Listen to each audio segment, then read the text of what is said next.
جی next question ہے، اگر کوئی عورت پلکنگ نہ کرے لیکن آئی بروز کو شیپ دینے کے لیے سائڈ کے بالوں کو سکن کے رنگ کی طرح ڈائی کر لے تو کیا یہ حلال ہے؟ یہ تو حلال ہی ہے جی، اس کی تو کوئی ممانعت نہیں ہے۔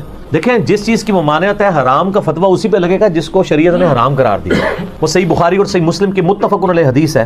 سیدنا عبداللہ ابن مسعود رضی اللہ تعالیٰ عنہ کہتے ہیں کہ اللہ تعالیٰ نے لعنت فرمائی ہے ایسی عورتوں پر جو گندواتی ہیں یعنی ٹیٹو بناتی ہیں، یعنی جسم میں کھدائی کرا کے سیاہی ڈال کے نشان بنانا، جس طرح کئی فٹ بالرز نے بنائے ہوتے ہیں اور افریقن لوگوں نے آپ نے دیکھا نا، انہوں نے ٹیٹو بنائے ہوتے ہیں۔ یہاں پہ بھی لوگ یہاں پہ بنوا لیتے ہیں ٹیٹو اس طریقے سے۔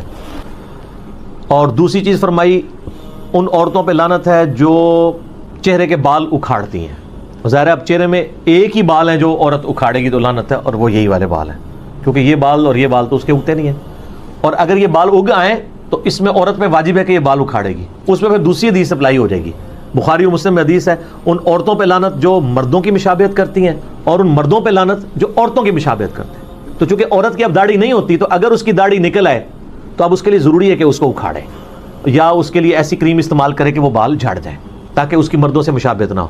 اور اسی میں امپلائڈ ہے کہ مرد نے داڑھی رکھنی ہے تاکہ اس کی عورتوں سے مشابہت نہ ہو، لباس میں بھی، گیٹ اپ میں بھی، ہر لحاظ سے۔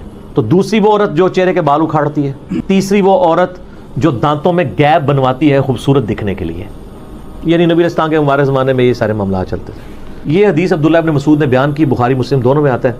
تو ایک عورت ان کے پاس حاضر ہوئی، اس نے کہا کہ میں نے سنا ہے کہ آپ یہ کہتے ہیں کہ اللہ نے لعنت فرمائی ہے ایسی عورتوں کے اوپر، تو میں نے تو پورا قرآن پڑھا ہے، مجھے تو کہیں نہیں ملا یہ چیز۔